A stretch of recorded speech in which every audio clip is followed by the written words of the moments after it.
Sua. You hear the camp go quiet before anyone speaks.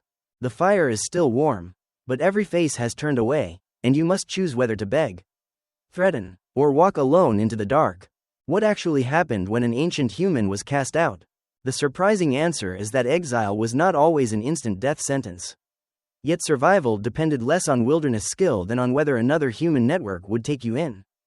There are no Stone Age court records, and a skeleton cannot tell you that its owner was shunned after a fight, blamed for a death, or driven away for repeated violence. Archaeology preserves bones and campsites, not the final argument beside the fire. So the answer must be reconstructed from several kinds of evidence.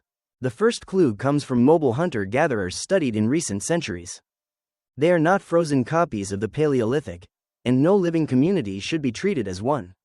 But their social problems reveal what small, interdependent groups can do when one person becomes dangerous, selfish, or impossible to trust. What choices exist when there is no prison, police force, or distant authority? Anthropologist Christopher Boehm examined many relatively egalitarian foraging societies.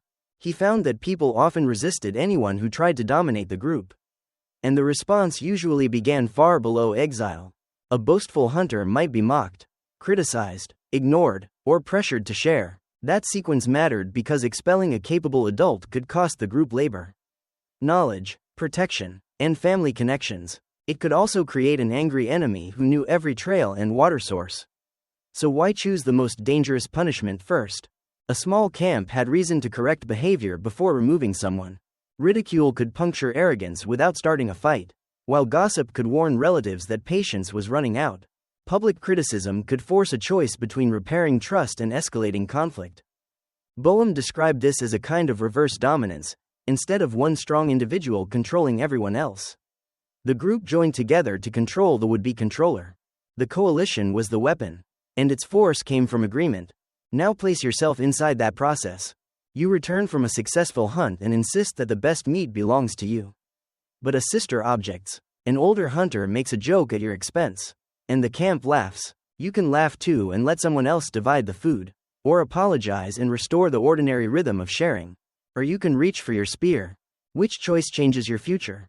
Most disputes would never need to end in permanent expulsion. People depended on one another too much to discard ties casually. Yet repeated aggression, theft, or refusal to follow vital rules could make tolerance costlier than separation. At that point, walking away from the offender could protect everyone else. Sometimes the group might order the person to leave, while other times people could simply move camp without them. Relatives might escort the offender elsewhere or try to negotiate a settlement. Although the exact practice varied, and the prehistoric record cannot tell you how common each outcome was. The first payoff is this: being cast out was probably the end of a long social failure. Not a sudden sentence from a prehistoric chief. The warning signs came first, and the person still had chances to change course.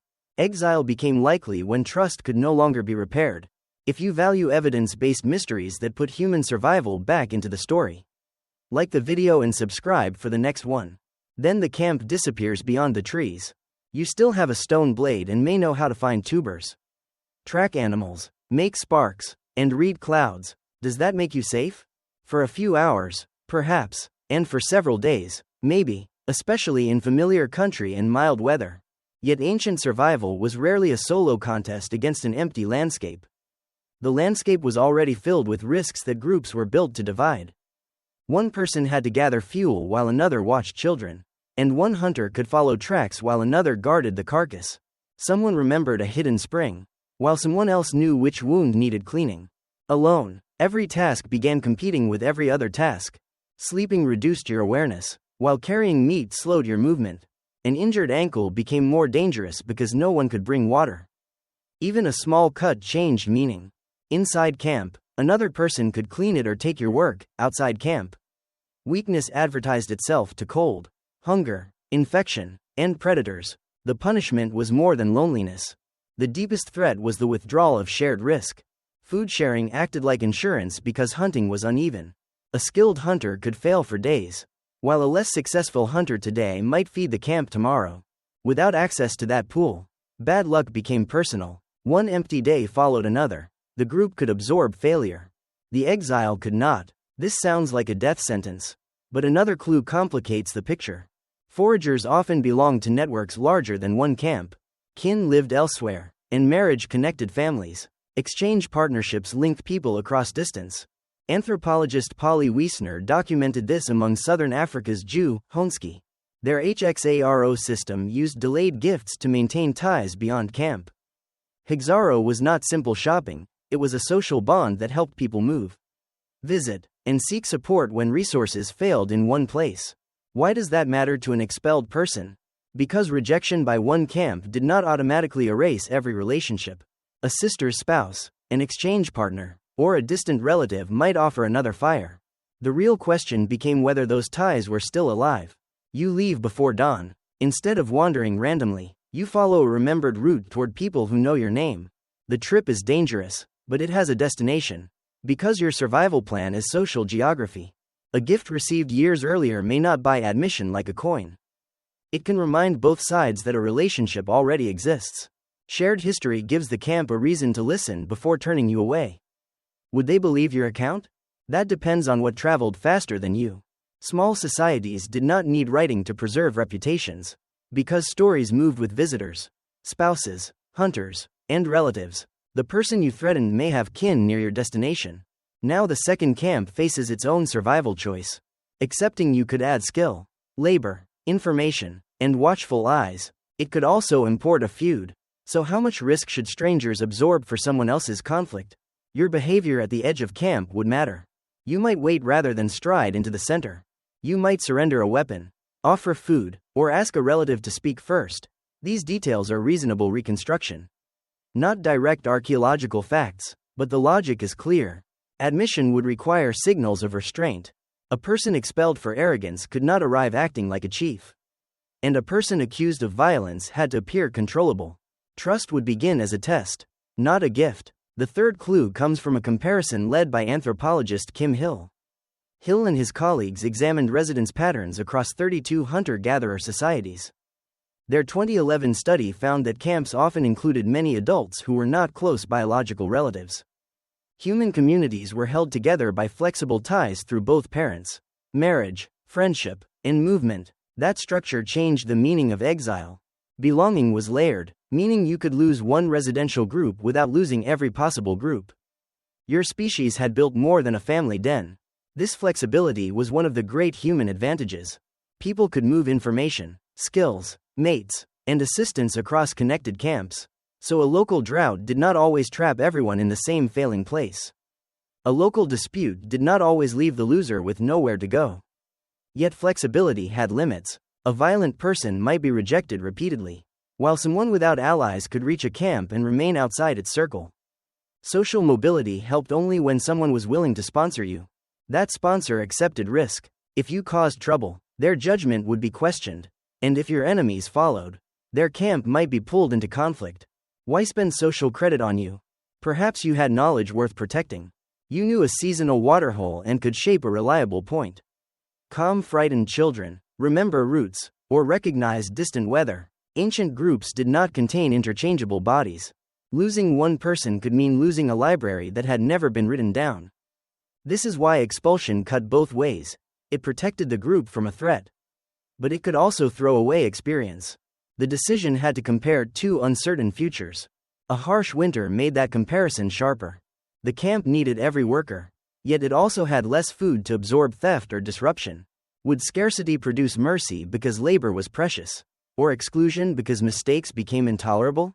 There is no single prehistoric answer. Different environments, kin networks, and offenses produced different outcomes. And the same person might be tolerated in one season and rejected in another. Survival decisions were local. Custom shaped the response. Weather changed its cost. Personal history changed it again. Archaeology gives one more reason to take social loss seriously. At Iraq's Shanidar Cave, excavators uncovered the Neanderthal called Shanidar I. He had severe injuries, including damage to one side of his body, and lived long enough for them to heal. The Smithsonian's Human Origins program notes that he probably could not have survived to his age without support from his group. Shanidar I was not an exile, and his bones do not reveal a banishment story.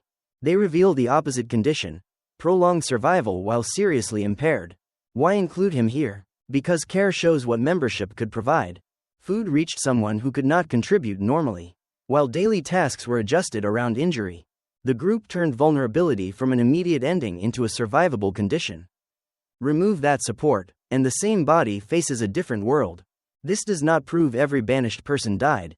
It proves that human toughness cannot be measured only by muscles, weapons, or pain tolerance. Ancient resilience was often distributed across several people. Now return to the solitary traveler.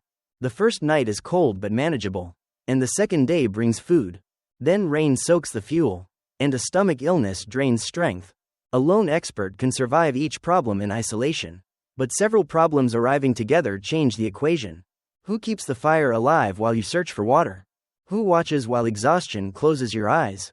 This is where the popular image of the rugged caveman fails. The person most likely to survive exile was not the strongest fighter, it was the one with the widest network, the best outside reputation, and enough self-control to avoid repeating the conflict. Social skill became survival skill. That is the counterintuitive twist. Exile tested diplomacy more than wilderness mastery. A perfect spear could kill dinner, but it could not make another camp trust you. What happened next might follow several paths. Some exiles probably reconciled and returned after anger cooled, while others joined relatives or spouses elsewhere. Some lived at the margins until they proved useful and predictable. Others likely failed. Injury, weather, hunger, or violence could end the journey, and a rejected person might also retaliate, creating danger for the original camp. The punishment never affected only one body. Permanent social death may have been rarer than stories suggest, because networks were flexible and groups paid costs when members left. Still, the threat of exclusion carried enormous power. Everyone understood what vanished when the fire was withdrawn. Food, protection, care, information, and identity vanished together. That ancient fear has not left your nervous system. A silent group chat, a closed door, or a table where no one makes room can feel physically alarming even when food and shelter are secure. Your body reacts to social rejection as though the night outside still matters. Because for most of human history, it did. The next survival mystery begins at the other edge of the fire. How did a stranger convince a wary camp to let them stay? The answer would involve gifts, stories, kinship, usefulness, and the slow reading of character. But before any of that could happen, someone had to risk listening. You hear the camp go quiet before anyone speaks. And now you understand the sound. It is not merely anger, it is the oldest survival system you have ever known deciding whether it will still include you.